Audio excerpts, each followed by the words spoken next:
Sidang di Pengadilan Negeri Rantau Prapat suasana semakin memanas ketika Dedek Kunto alias Tika alias Khairil Arifin Hasibuan memutuskan untuk terbuka pasca berkas perkaranya dinyatakan P21 atau telah lengkap dan sedang disidangkan di Pengadilan Negeri Rantau Prapat Senin 3 Maret 2025. Dedek Kunto alias Khairil Arifin Hasibuan alias Dika selesai mengikuti sidang menyebutkan bahwa penanganan kasusnya penuh kejanggalan dan ada dugaan kuat keterlibatan oknum tertentu. Dika menyebut-nyebut nama Chunwa alias CN yang mengatur peredaran narkoba. Pantauan reporter Palapa TV kasus ini seperti dipaksakan yang berawal dari Dedek Kunto diarahkan untuk mengelola bisnis narkoba di bawah bendera Chunwa alias CN. Dedek selama ini ditekan untuk ikut dalam sistem kapitalisme yang dikendalikan CN, namun Dika menolak semua tawaran itu. Dika menyebutkan Chunwa memiliki pengaruh besar dalam bisnis narkoba di Labuhan Batu Raya serta memiliki kedekatan dengan aparat penegak hukum. Bahkan sebelum pelimpahan kasus Dedek Kunto dari Polda Jambi ke Polda Sumut pada awal Oktober 2024, CN difasilitasi Polres Labuhan Batu mengunjungi Dedek Kunto di tahanan Satuan Reserse Narkoba Polres Labuhan Batu untuk berkomunikasi. Terlepas dari kemarahan Dika alias Khairil Arifin Hasibuan, hari ini Halumuan Panjaitan Penasihat Hukum Dedek Kunto menyebutkan, "Kita mengikuti sidang terkait pembacaan ekspresi nota keberatan dalam perkara pidana nomor perkara 103/Pitsus/2025/PN Red untuk dan atas nama terdakwa. Kesimpulan kami dalam eksepsi bahwa jaksa penuntut telah keliru dalam dakwaannya menuduhkan terdakwa sebagai pemilik akun Facebook Cina lain. Sehingga berdasarkan hukum yakni pasal 143 ayat 3 KUHP dan pasal 163 ayat 3 KUHP, dakwaan haruslah tidak diuraikan secara cermat atau dakwaan keliru mengenai orangnya, maka dakwaan jaksa penuntut umum tersebut haruslah dibatalkan demi hukum." Dalam sidang tersebut, penasihat hukum terdakwa memohon kehadapan majelis hakim yang mulia dalam memberikan dan mengadili perkara ini dapat menjatuhkan putusan sesuai dengan amarnya sebagai berikut. 1. Menyatakan eksepsi atau keberatan terdakwa diterima untuk seluruhnya. 2. Menyatakan dakwaan jaksa penuntut umum batal demi hukum. Dan 3. Membebankan biaya yang timbul dalam perkara ini kepada negara. Dan sidang ditunda selama 2 hari dan akan dilanjutkan pada Rabu 5 Maret 2025. Pentolan Grip Jaya Labuhan Batu menyebutkan Dedek Kunto alias Dika alias Khairil Arifin adalah seorang ketua DPC Grip Jaya Labuhan Batu. Sebelumnya diduga Polres Labuhan Batu memaksakan perkara ini untuk dinyatakan lengkap, namun Kejari Labuhan Batu tidak gegabah mengeluarkan P21 dan dinyatakan belum lengkap. Namun dugaan kami dengan kepiawan Chunwa dan Polres Labuhan Batu, kita tidak tahu dengan melalui pendekatan apa akhirnya Kejatiso mengeluarkan P21 dan Ketua DK ditahan 119 hari di Setres Narkoba Polres Labuhan Batu. Dari Labuhan Batu, reporter Palap TV Ika Hongbing dan Rahman Fitri Hasibuan mengabarkan. Polisi dalamnya. Bapak-bapak itu sudah di negara, ngapain takut? Bukan Chunwa yang lagi kamu, negara. Hasil pajak dari kami.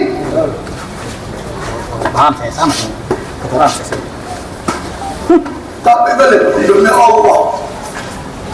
Tapi aku mengadu Al-Quran, mengadu Allah.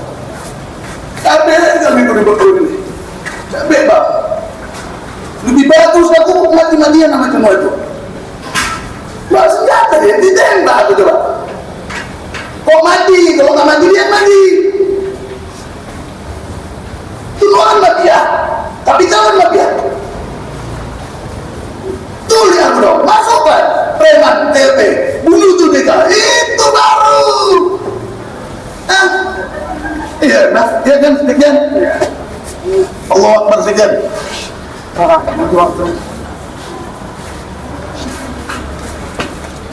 Dan kemudian dari 5 LP itu pengembangannya menjadi DPO. DPO-nya adalah ini klien kita DK, yang mana kaitannya dengan 5 LP termasuk Endar Muda Siregar itu dikait-kaitkan dengan kepemilikan akun Cina lain, akun Facebook Cina lain.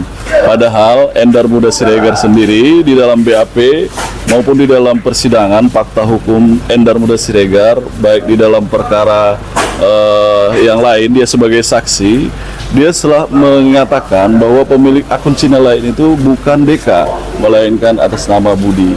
Tetapi yang menjadi keheranan terdakwa sehingga dia terlihat memang histeris.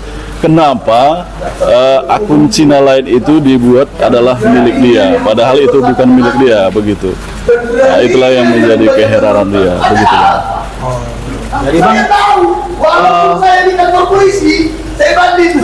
Kalau klien saya ini sebenarnya di persidangan sebelumnya yang mana dia juga adalah terpidana dari kasus narkoba, dia orangnya kooperatif. Ketika itu memang barang dia, sabu milik dia, dia mengakui itu. Tapi ketika bukan milik dia tidak mengakuinya begitu. jadi Bang, kalau untuk terkait yang dari keterangan dari terdakwa lain, ada yang menyebutkan nama DK ini Bang? Yang mengetahui akun Cina lain itu yang berhubungan dengan akun Facebook Cina lain itu hanya Endar, dan Endar mengatakan pemiliknya bukan DK melainkan atas nama Budi, begitu. Dari klien Abang ini ada nggak didapatkan barang bukti narkoba? Tidak ada ditemukan dari dirinya, baik dari tas ataupun apapun yang melekat pada diri, tidak ada barang bukti jenis sabu. Bahkan di HP-nya ya, saat dia ditangkap di Polda Jambi itu ada 2 HP ditemukan pada dirinya. Di dalam 2 HP tersebut tidak ada jejak akun Cina lain, begitu. Akun Facebook Cina lain tidak ada ditemukan di HP-nya. Oh gitu Bang. Iya. Jadi Bang, ada nggak rekening atas nama dia Bang? Gimana? Ada nggak bukti rekening atas nama pribadi dia? Dalam perkara-perkara 5 LP itu bukti rekening itu tidak ada atas nama DK, adapun itu nama orang lain seperti si Black dan sebagainya, atau BRI.